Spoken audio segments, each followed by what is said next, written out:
ప్రభువైన యేసుక్రీస్తు నామం పేట మీకు అందరికీ శుభాభివందనాలు తెలియపరుస్తున్నాను. ఈ వీడియోలో ఆంధ్రప్రదేశ్లో జరిగినటువంటి ఒక నిజమైన సంఘటనని మీతో పంచుకోవడానికి ఇష్టపడుతున్నాను. యేసుక్రీస్తు ప్రభు నమ్ముకున్నటువంటి వారి జీవితాల్లో యేసయ్య ఎటువంటి కార్యాలు జరిగిస్తాడో, ఏ విధంగా వారిని కాపాడతాడో, వారి దూత వారికి కావలి ఉండి వారిని కాపాడినటువంటి వాగ్దానం మనందరికీ తెలుసు. ఒకానొక ప్రాంతంలో ఒక అన్న చెల్లి నివసిస్తూ ఉన్నారు. అన్న ఒక భయంకరమైన రౌడీ, చెల్లి ప్రభుని నమ్ముకుంది. తనకు సువార్త అందించినప్పుడు యేసుక్రీస్తు ప్రభు దైవత్వం తెలుసుకుంది. యేసుక్రీస్తు ప్రభు వారి లోకరక్షకుడు. యేసుక్రీస్తు ప్రభులో దైవత్వం ఒక సర్వ పరిపూర్ణత ఆయనలో నెరవేర్చబడిందని ఆమె నమ్మింది. యేసు ప్రభు ప్రేమమయుడు, యేసుక్రీస్తు ప్రభు వారి పరిశుద్ధుడు, యేసుక్రీస్తు ప్రభు వారి మరణాన్ని తిరిగి జయించినటువంటి వాడు. దేవునికి ఉండాల్సిన లక్షణాలన్నీ కూడా యేసుక్రీస్తు ప్రభులో ఉన్నాయి. యేసుక్రీస్తు ప్రభు స్వస్థపరిచేటువంటి దేవుడు. యేసుక్రీస్తు ప్రభు వారు ఒక వ్యక్తికి నిత్య జీవాన్ని ఇచ్చేటువంటి దేవుడు అని నమ్మింది. తన జీవితం మార్చబడింది.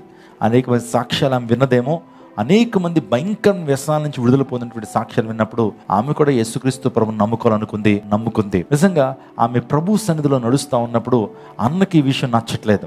ఎందుకో తెలుసా?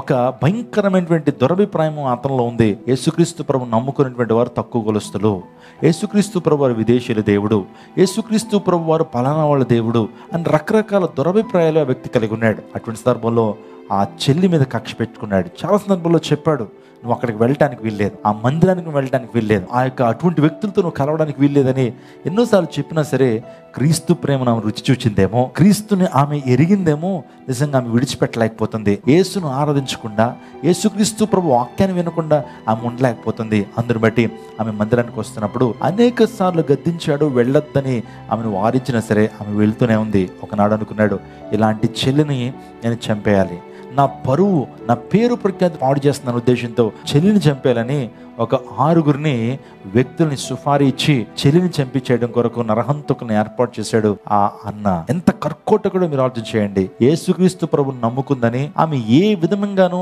అతనికి హాని చేయలేదండి. ఏ విధం చేతను పాడు పని చేయట్లేదు. ఆమె జీవితంలో ఏ విధం చేతను కూడా వారికి కుటుంబ పరువును పాడు చేయట్లేదు. పరిశుద్ధంగా జీవిస్తూ ఉంది, మంచితనాన్ని కలిగి ఉంది, ప్రేమను కలిగి ఉంది. అటువంటి యోగ్యులైనటువంటి చెల్లిని పొట్టన పెట్టుకోవాలనుకున్నాడు ఆ కసాయి అన్న. ఆ సందర్భంలో ఆమె ప్రతి శుక్రవారం నైట్ ఉపవాస ప్రార్థనకి మందిరానికి వెళ్తుంది. మందిరానికి వారి ఇంటికి మధ్య ఒక చేను ఉంటుంది. ఆ చేను నడుచుకుంటూ వెళ్తుంది ఆమె. అటువంటి టైంలో 6-7 నరహంతకుని ఏర్పాటు చేసి ఆ చేనులో ఉంచాడు. నా చెల్లి ఈ ప్రాంతం నుంచి వెళ్తూ ఉంటుంది, ఆమెని అక్కడే నరికేయండి, ఆమెను అక్కడే చంపేయండి అని ఎప్పుడైతే చెప్పి డబ్బులు ఇచ్చాడో వారు ఆ ప్రాంతంలో కాచుకుని ఉన్నారండి. ఆ చెల్లి ప్రార్థన ముగించుకుని మరలా ఇంటికి బయలుదేరుతూ ఉంది. ఆమె దగ్గర చిన్న టార్చ్ లైట్ ఉంది. ఆ చిన్న టార్చ్ లైట్ పట్టుకుని నడుస్తూ ఉంటుంటే వీరందరూ కూడా దాక్కుని ఉన్నారు. టైం చూసి, అదును చూసి ఆమెను చంపేయాలని. ఆ సందర్భంలో ఆ టార్చ్ లైట్ చిన్నదే కానీ చాలా వెలుగు ఆ ప్రాంతంలో వస్తూ ఉందండి. ఆమె చుట్టూరు కూడా వెలుగు కనబడతా ఉంది. వీరు అనుకుంటున్నారు, చిన్న లైటే పట్టుకుంది కానీ ఎంత లైటింగ్ వస్తుంది ఏంట్రా, ఈ లైటింగ్లో మనం కనబడతామేమో, అందులో పెట్టి కొద్దిగా దాక్కోండి అని అందరూ కూడా అనుకున్నారు. ఆ టైంలో ఆమె మెల్లగా ప్రాంతానికి వచ్చేటప్పటికి ఆ టార్చ్ లైట్ కాస్త ఒక పెద్ద లైట్గా కనబడతా ఉంది. ఆ టార్చ్ లైట్ ఒక పెట్రోమాక్స్ లైట్గా కనబడతా ఉంది. ఇంకా వెలుగు ఆ ప్రాంతంలో ఎప్పుడైతే ఉందో ఆ శత్రువులు, ఆ భయంకరమైన నరహంతకులు భయపడుతున్నారు. ఇంత వెలుగులో ఎలాగా హత్య చేయాలి, ఇంత వెలుగులో ఆమెను ఎలా చంపాలనే ఉద్దేశంతో వారు ఆలోచన చేస్తుంటే ఆమె మరింత దగ్గరకు వస్తూ ఉంది. వారందరూ రెడీగా ఉన్నారు. ఆ యొక్క గొడ్డలు పట్టుకుని, కత్తులు పట్టుకునేటప్పటికి వారు కూడా ఒక దృశ్యాన్ని చూస్తున్నారు. ఆమె చుట్టూరు కూడా దేవుని దేవతలు తిరుగుతూ, వారి చేతుల్లో మామూలు ఖడ్గాలు కాదు, అగ్ని ఖడ్గాలు ఉన్నాయి. వారి చేతుల్లో అగ్నితో నింపినటువంటి ఖడ్గాలు ఎప్పుడైతే చూశారో భయపడిపోయారండి ప్రతి ఒక్కరు కూడా. నిజంగా ఆమెలో ఉన్నటువంటి భక్తి అంత గొప్పది, ఆమెలోని విశ్వాసం అంత గొప్పది. ప్రభుని నమ్ముకున్నందుకు గొప్ప కాపుదలను ప్రభు ఇచ్చాడు. ఆ వెంటనే అన్న దగ్గరికి వచ్చి 2 చేతులు జోడించి, అయ్యా మీ చెల్లి యోగ్యురాలయ్యా, మీ చెల్లి విశ్వాసంతో నింపబడినటువంటిది, మీ చెల్లి చుట్టూ దేవుని దూతలు ఉండటం మేము చూసాం, వారి చేతుల్లో అగ్ని ఖడ్గాలు ఉండటం మేము చూసాం. ఈ ప్రపంచంలో మీ చెల్లిని చంపగలిగినటువంటి వాడు ఎవడు లేడయ్యా. ఏ శక్తి కానీ, ఏ వ్యక్తి కానీ మీ చెల్లిని చంపలేరు. ఎందుకో తెలుసా? మీ చెల్లి చుట్టూ కూడా దైవ శక్తి ఉంది. మీ చెల్లి చుట్టూ కూడా దేవుని కంచె ఉంది. ఎవడు ఏం చేయలేడయ్యా మీ చెల్లిని అని చెప్పి అన్నిచ్చినటువంటి డబ్బుని మరలా తన కాళ్ళ మీద పాడేసి వారు వెళ్ళిపోయి యేసుక్రీస్తు ప్రభువును తమ సొంత రక్షకుడిగా అంగీకరించారు.